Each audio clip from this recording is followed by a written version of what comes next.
Hi, this is Aaron Azrod, and welcome to the 35th episode of the Truth Island podcast. As children, we most look forward to the day when we are just as tall as the adults, can drive a car, and are just as smart as our parents. Many of us finish high school, complete college, and find jobs that we are reasonably good at. And yet, at some point, you might have realized that you've stopped growing. Yes, you might pick up a book here and there, travel to the gym once a week, or try and brushing up on your French before taking that big European vacation. But ask yourself this question: how have I changed in the last year? What new skills have I obtained? What goals did I accomplish? Some of us might say that growth is unnecessary, and as long as you are able to go to work and pay your bills on time. Why does it really matter what one chooses to do in their free time? Joining me to help bring guidance on why exactly it is that we need to grow is Jon. Jon, tell me why, after I just got home from a hard day of work and plotted myself down on the couch, why exactly do I need to push myself? Very good question, Aaron. Very good question. So there's a multitude of reasons that we are going to discuss in today's episode. I believe it is of the utmost importance to add a fundamental identity attached with the desire to grow. What I mean by that is a lot of people will superficially identify themselves with forms. Hmm. And I think it's much more efficient and effective in life to identify with philosophies, in the sense that if I identify with a particular philosophy or a life mission or a vocation or a calling, you can say, this means that my skills are transferable. This means that I am dynamic. This means that I am congruent with the constant flow of change in the universe and throughout all things in society, in companies and organizations. And if anything, God forbid, external were to throw me off track or something like this, maybe being fired from a job, maybe being discharged from a position, maybe ending a relationship. If I was identified with the form, in other words, that relationship, or if I was identified with, I'm an accountant of this firm for 40 years, for 30 years, etc., that would destroy my identity. And this would become sort of like a crisis moment for me. So So, just to kind of make this a little concrete, so like I used to know a lot of coders who only knew one programming language, like they learned mhm, Java or something like that in the early mhm, 2000s, and then all of that mhm, kind of just came to an end. So that's an example of somebody who's only thinking of the here and now, present day comforts, and not mhm. realizing that their lack of growth is actually impacting their livelihood and survival in some way. Am I getting you right on that? Yes, exactly. I would say that's living with the motive of pleasing your current self at the expense of sacrificing pleasure and growth for your future self. And superficially, this appears, desirable. But long term, one of my favorite quotes of all time is from a mentor named Jim Rohn. He says, in life, you will pay one of two pains: the pain of discipline or the pain of regret. Regret weighs pounds and discipline weighs ounces. So either way, you're going to have to pay. Either way, have to put up the sacrifice, whether that sacrifice is now or later. You have the choice, but you don't have the choice of completely avoiding making this sacrifice in general in life. No, that makes perfect sense. So, in other words, like it is like you are admitting that it is a sacrifice to not go to happy hour after work. It is a sacrifice because a lot of people, when they come home from work, they're very, very, very tired and they don't Mhm. want to necessarily take those community college classes at night and brushing up on their skills. So, Mhm. it is, you are admitting it is indeed a sacrifice, but that sacrifice that you make in the present isn't going to be as bad as the sacrifices you'll make in the future. Yeah, and to polarize it even differently in terms of positive psychology, you could just rephrase it to making an investment, right? You're Mm, making an investment of time into your future. And this is going to pay off just as any logical investment would do. And if you think about this practically speaking, how people invest their time, their money, their resources is indicative of their belief. What I mean by that is, let's say I gave you an example of, for practicality's sake, let's say I'm a time traveler, okay? And I can tell you I'm from 10 years in the future, and I can tell you this stock, this stock, this stock, I know for 100% fact it's going to increase tenfold. What are you going to do, logically speaking? You're going to invest all of your spare dollars, if not even more, maybe even going to debt, investing into this company. Now, polarize this and look at it in terms of like anthropomorphically.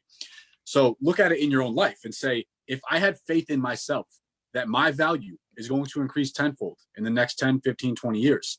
What would you logically do? You would invest every single spare hour, every single spare dollar, every single spare opportunity that you had the access to do so. You would invest all of your resources into your future self. Meaning, of course, sacrificing, just like money. I could buy items and engage in consumerism, or I could allocate my money aside to investments. Is this a sacrifice of maybe a few nights of fun, a few nights of going out with my friends, a few nights of purchasing entertainment or something like this? Absolutely, you could look at it as a sacrifice, but you could also look at it as investment. And obviously, the investment is going to pay tenfold in the future. No, I agree with that. Do you think maybe some people feel uncertain that the growth that they're making in the present will actually pay off? Like they're not entirely sure what exactly it is that they should be growing at, and if that particular thing that they're growing at will pay off. Because with your example, with the stock market, it's a Mm-hmm. guaranteed, it's guaranteed money in the bank. So Mm-hmm. I'm wondering if there's folks at home sitting and saying, "Well, I don't know if learning that language is really going to help me in life." Well, absolutely. I mean, when you polarize it, obviously the stock thing was for sake of example. Yeah. It's quantified. It's numbers. You see percentages. You see green or red, etc. You see a monetary return on this. So it can be a little bit more obfuscated in terms of our potential, in terms of our relationship, or our traveling, or our social skills, or our confidence, or whatever dynamic you want to apply this idea of an investment into. But nonetheless, I do think it is a practical example that is pertinent here, because areas of our life are in our responsibility and they're in our control. So we have direct influence over our confidence. We have direct influence over our social skills, over our health and fitness, over our intelligence, over our vocabulary, all over all of these things in our life. So I do think it is still relevant here. And of course, I stray from absolute examples of like 100%. Yes, this investment is going to be 100% Yeah. valid or verified or whatever. But nonetheless, I do think it's valid to look at yourself, look at your life through a lens of more just longer term thinking, instead of, like I said earlier, sacrificing your future self to gratify your present self. That's not the most intelligent thing we can get in the habit of doing. One thing that's also funny is this idea of incidental gains.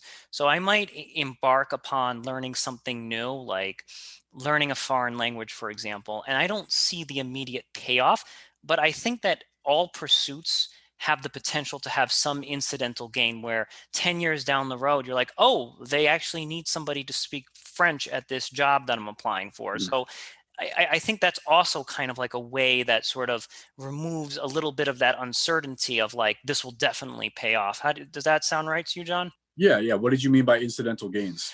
Like, how Like, would this apply in a different thing than French, for example?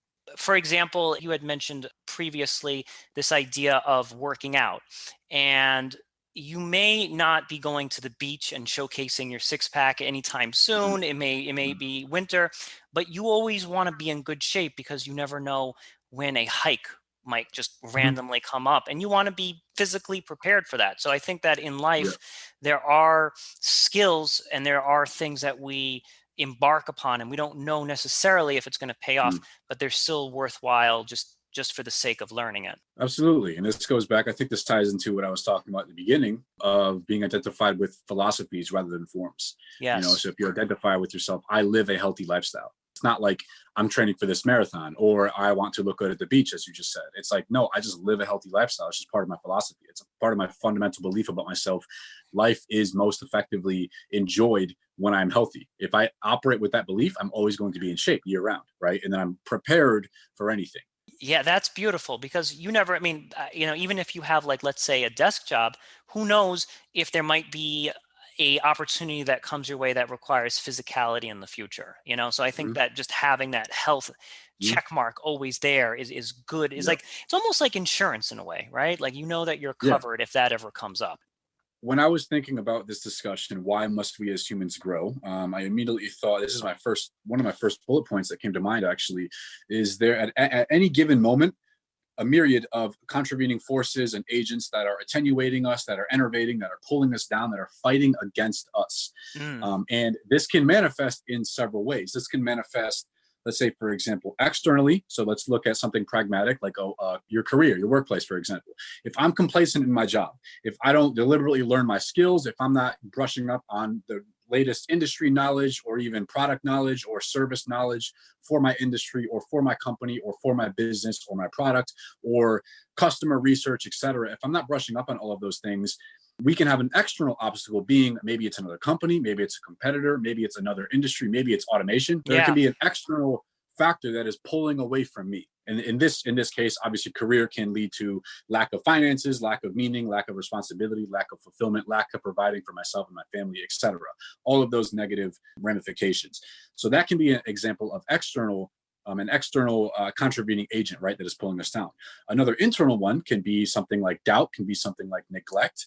Going back to the practical example of career, if I fail to educate myself or if I just get complacent in terms of living for the immediate present, right, this could manifest in several ways. Let's say, for example, I have an opportunity to work overtime. I have an opportunity to step up and optionally take a position to give a presentation in front of the boss, but it's a little too demanding for me or it's a little too frightening. So I decided to just play it safe, stick to my lane, stick to what's comfortable, finish my shift, clock out, go home, watch TV on the couch. If I do that, that's going to internally lead to guilt, shame, probably regret, probably lack of filling my potential from what I could be in the future. And like I said, at any given moment, there's hundreds, if not thousands of forces that are pulling us down, some unseen, some intangible, some tangible, some immediately available to us. But at any given moment, those things are omnipresent, those are ubiquitous, and there is a web of reality that we must continually fortify ourselves against, I would say. It's one of these things where, when people have something bad happen to them, when they get fired or something, is that, like, the immediate thing they say is like, what did I do? What did I do?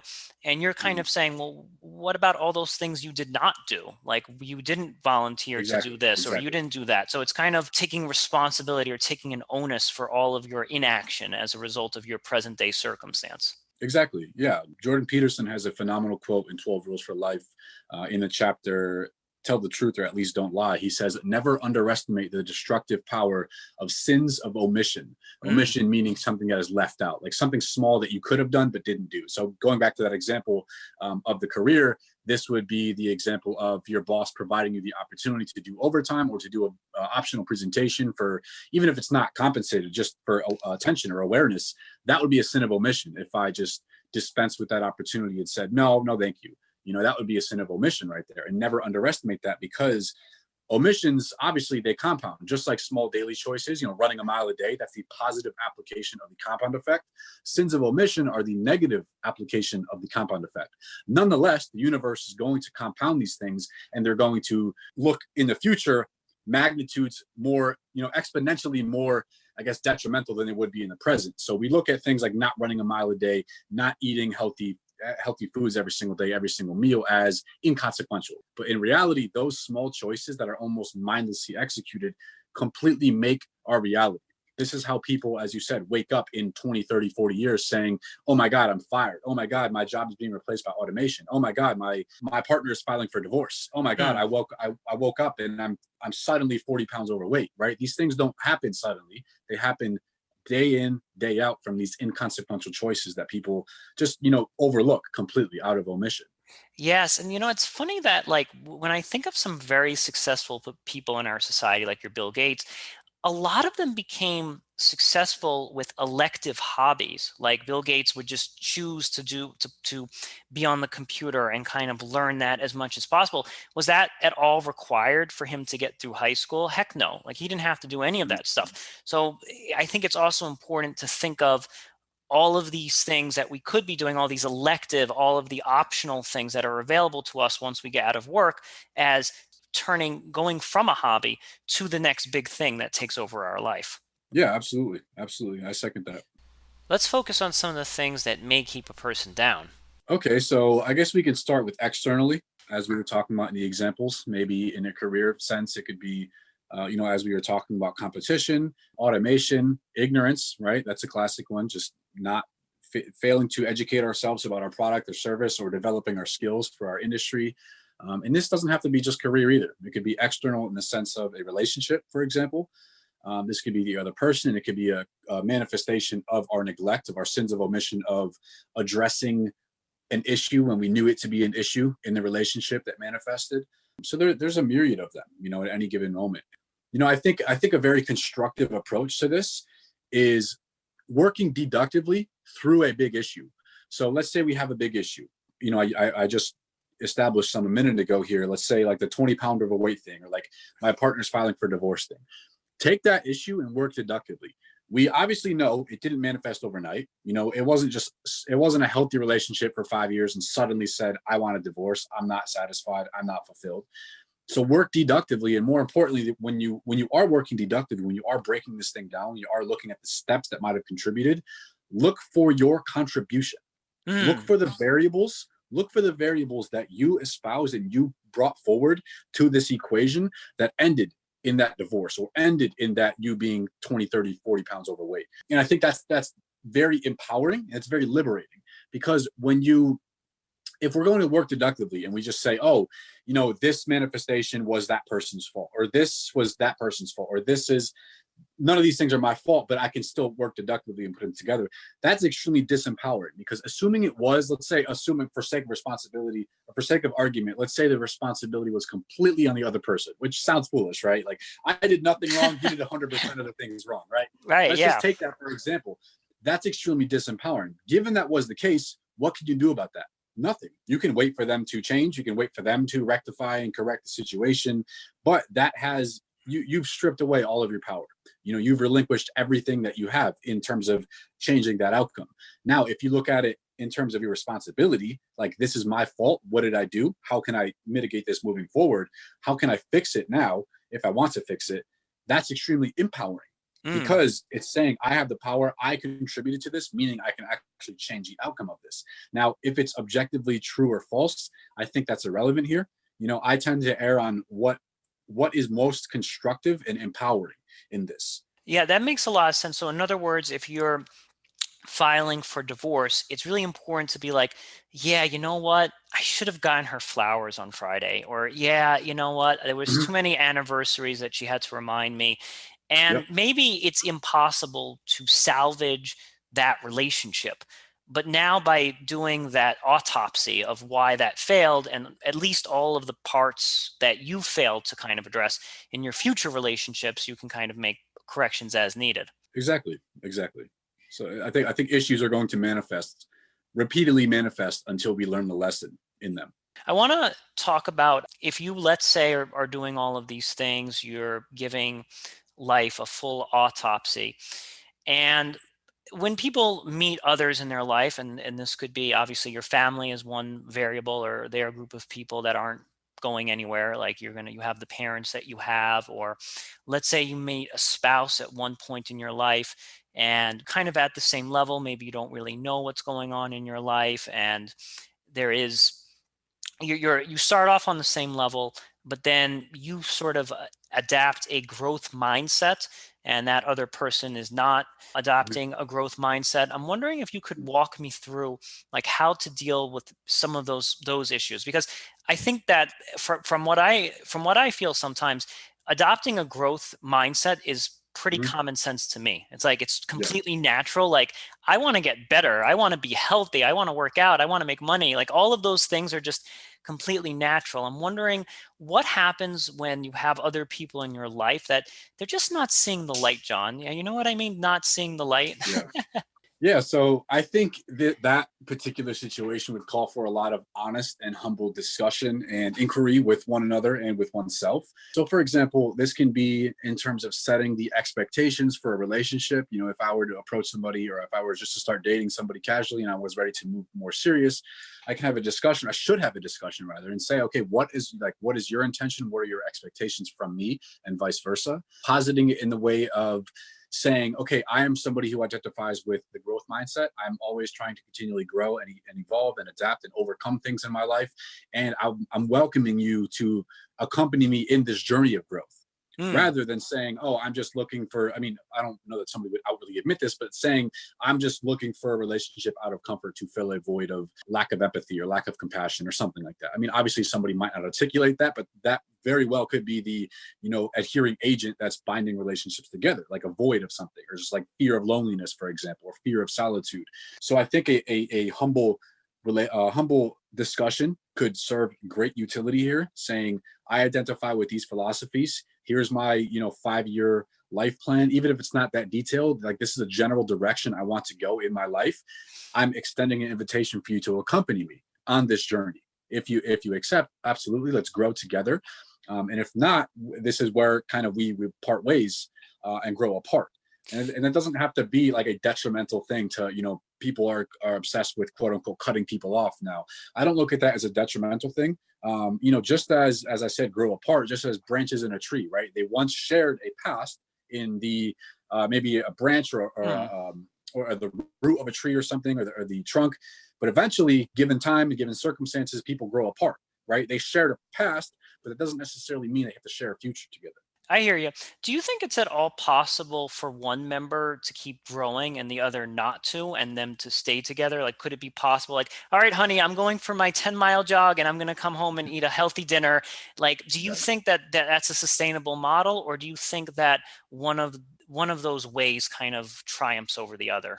Personally, I don't think that's sustainable because, as we evolve in consciousness, and I don't even want to posit it as like better or worse or triumphing versus like something that's inferior. I would just say grow apart. You know what I mean? Like, I'm not saying grow ahead. I'm not saying grow beyond. I'm just saying grow differently. Like, people have to deal with their own consequences of their lifestyle choices. And I think as people would grow, their values, of course, grow because we're not static individuals. We are dynamic. We are ever changing with our experiences and our knowledge and our memories and our evaluations and our perceptions and our philosophies from all the information that we acquire throughout life, all of the experiences, etc. And I think as we would grow and as we would change, we would increasingly notice more discrepancies between us and our partner. So it's like the example you just gave. Somebody decides to get their health in order. They start running a lot, they start exercising, they get a personal trainer, they start filling the fridge with healthier groceries. The more they focus on health, the more they're going to realize their partner's unhealthy behavior. And I think the more that would actually disturb them and bother them. And conversely, would work the other way as well. I think the other person might get jealous, they might get defensive, they might be Absolutely. justifying their decisions and feeling uncomfortable around them, or feeling inferior in some way. So personally, I wouldn't think that is sustainable. Yeah, I would not. Like, the reason I kind of push back a little bit is that there's this idea in like couples counseling and these ideas out there that we all have to be open and we all have to compromise and sort of Mhm, blend our systems together in some way. Like, okay, mhm. you're going to jog with me for 5 miles and then I'm going to have some chocolate cake with you afterwards. Like, is there room for any admixture of values where that person is kind of learning from you and then you're learning a little bit how to take it easy from them? Is that at all possible, or do you think it's just like, man, we're completely diverging and there's no hope of saving this? I mean, this is very, very contextual. There's a lot of nuances. Yeah, In the sake of absolutely. example, what you just gave, for example. So let's say that person, was on their 10-mile run, and maybe they're a very conscientious person, very ambitious, very motivated, and they're kind of working themselves to death, because that could be a possibility. And their partner is somebody who's like very, I don't know, reserved, go with the flow type person. So maybe they could learn some objective value there. But the question is, what is the utility? What is the motive? What is the intention behind that quote unquote slow down, go with the flow? Is it for recharging for further growth, or is it to avoid responsibility? So there's a lot of context and nuance. I don't think we can, posit a unequivocal answer and say yes or no here. I think that's an excellent distinction, John, because you don't want somebody, because I think like in the jogging example, you don't want somebody in your life who's just holding you down for the sake of Mhm, holding you down. Like, I'm mhm. not going anywhere, I'm stagnating, and you're coming right down with me. So Yep. I think that makes sense. But then if you do have a partner who also is fairly ambitious, but she Mhm. kind of sees, or, it could be the opposite as well. He sort of sees that his wife is working too hard and Yep. he's trying to introduce some equilibrium into that Mhm. relationship, and that can be positive.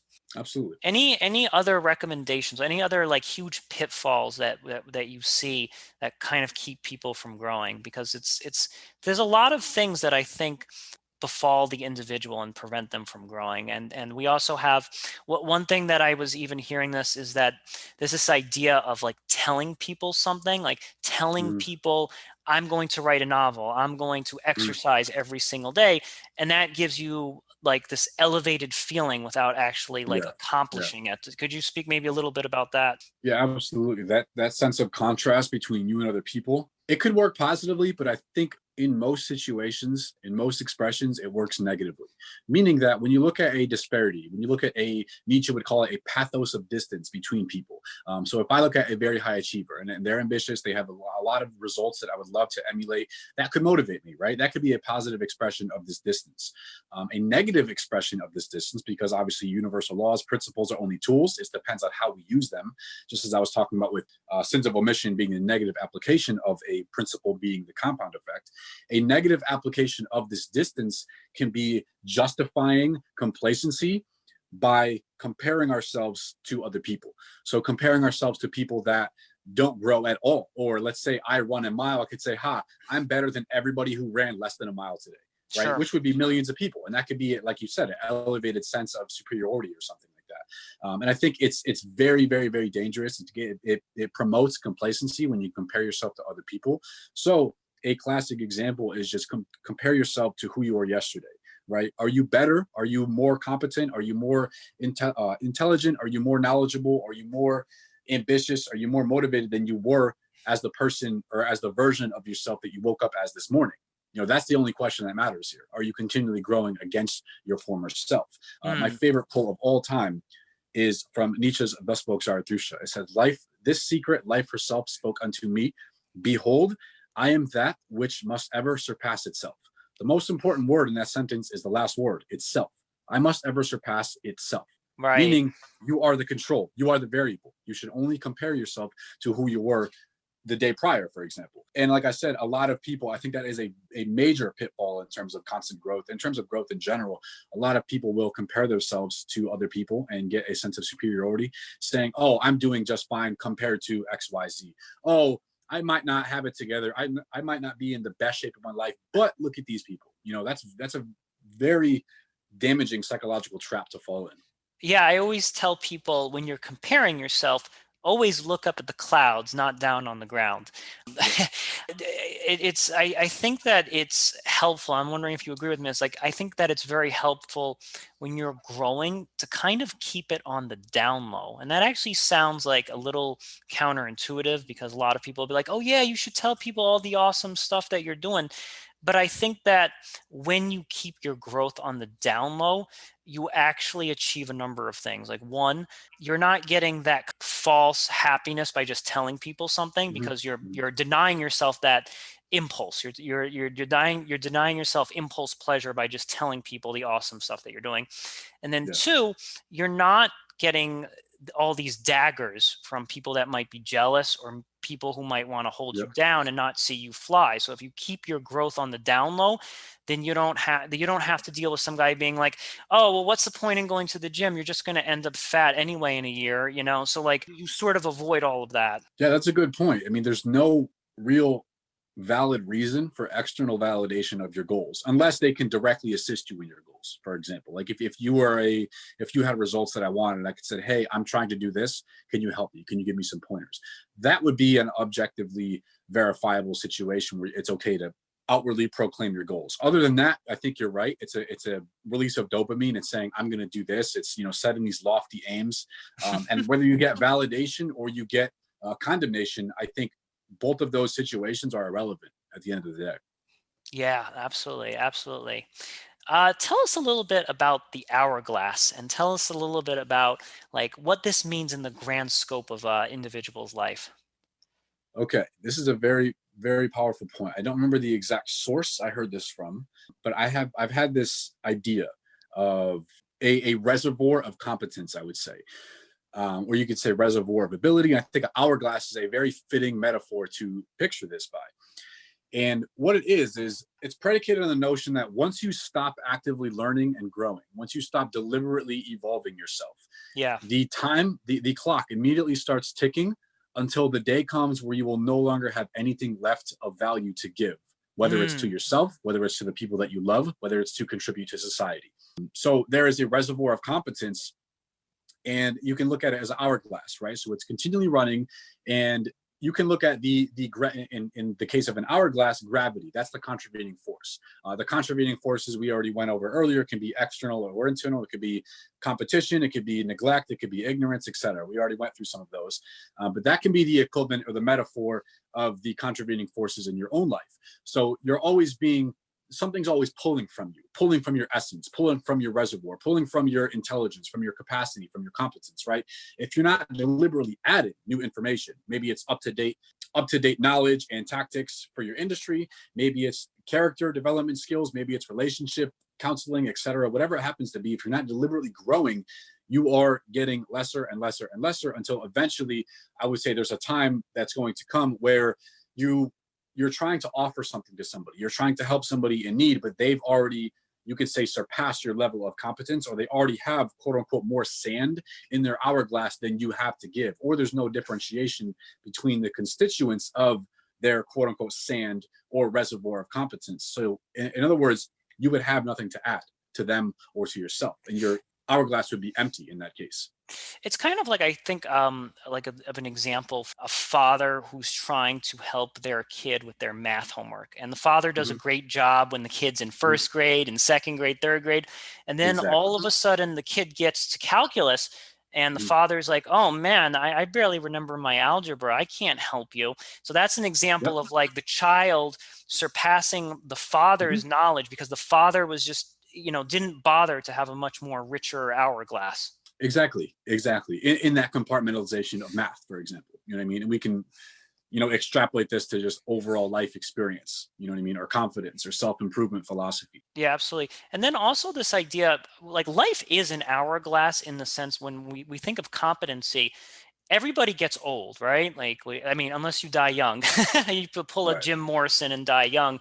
We all kind of get old, and most people when they reach their 80s or something, it's kind of nice to be able to like look back at Mhm. things that you did because I think when you hit 80 and you don't have that stuff that you achieved, you're now at a state where you just can't turn it around. Like you're at a diminished state where it's like you're not going to go get your PhD. Most likely, you're not going to have the mental acumen to get a PhD in physics at 80. It's kind of Yeah. nice if you've already done that by the time you reach 80. Let's also think about this idea as life being a gift. You want to speak about that too? Yeah. So I've talked about this before. And to illustrate this point, I want to propose another metaphor. So I were to gift you, Aaron, with a flower or a particular plant or something like this.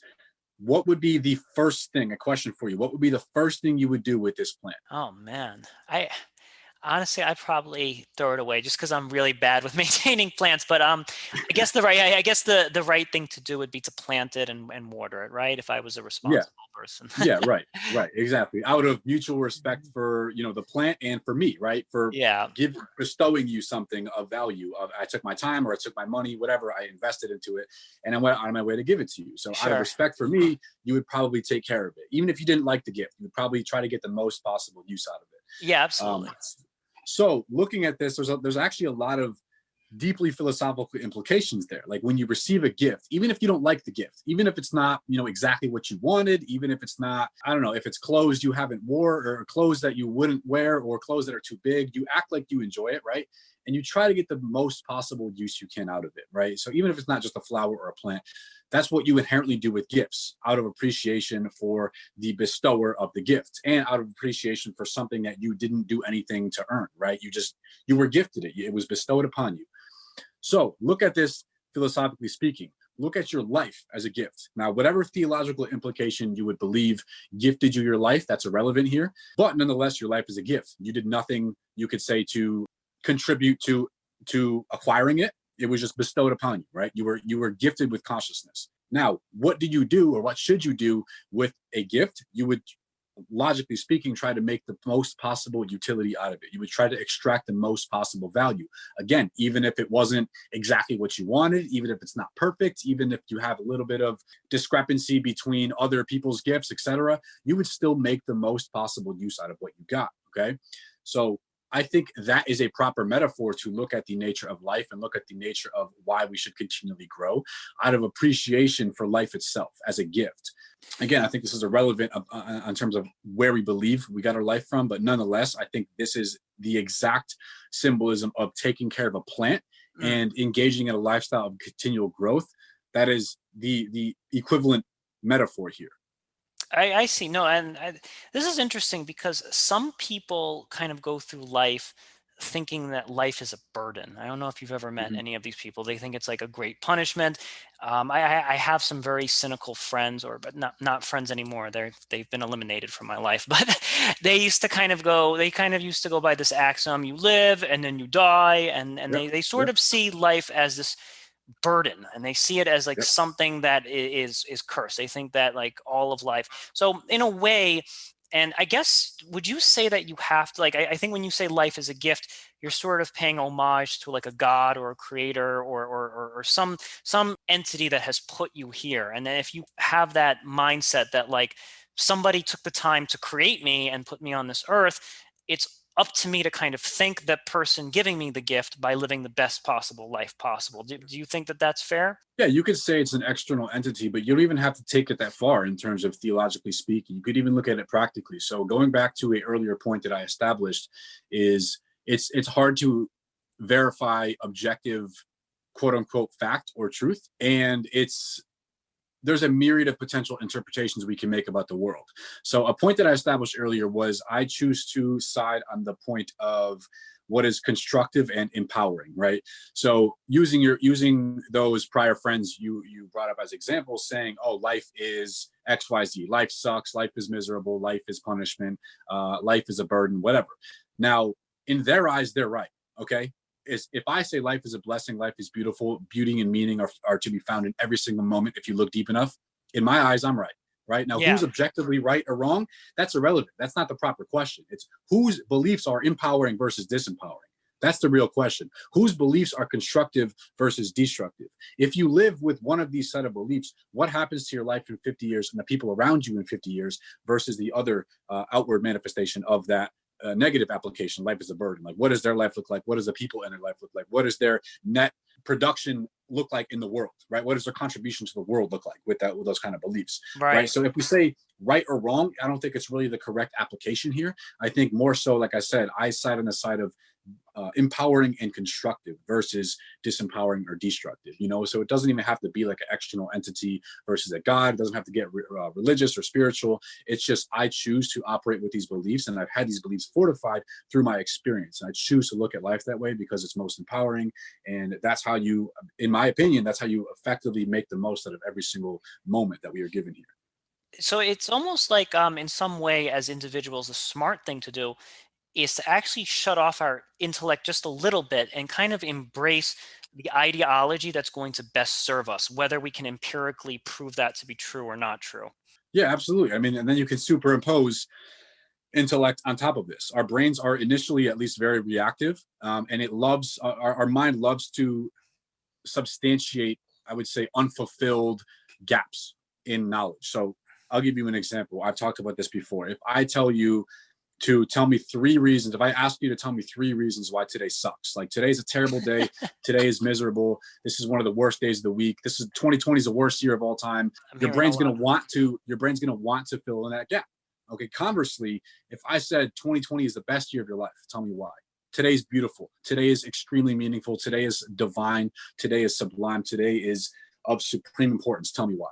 Okay, Mm. both expressions are just my hypothesis externally imposed on you. Okay, they're superimposed onto your life, and then your intellect is gonna your subconscious mind is going to attach to that hypothesis, and then your intellect is going to provide reasoning and justification for that.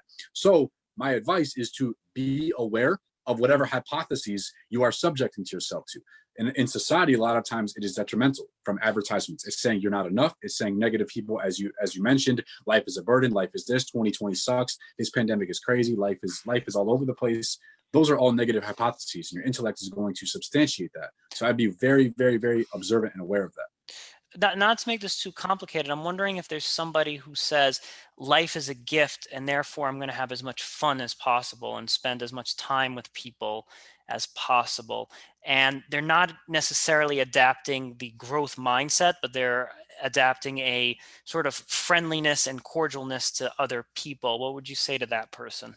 I mean, that can still be applied. Again, there's a lot of context and nuances in terms Yeah. of an individual life. This could still be in terms of their definition of a growth mindset. You know, if they look at their major underlying purpose of growth as integration, as connection, as uplifting the spirits of other people, that can absolutely be in a quintessence of a growth mindset and a growth lifestyle. I like that. I like that because then you can actually be social and have a growth mindset if your growth mindset is not to just engage in like meaningless chatter with people, Right. but to Right. actually impact their life, right? Yeah, exactly. It's the intention. John, thank you so much for being on the show today. It's been a pleasure. This concludes the 35th episode of the Truth Island podcast. I'm Aaron Azrod.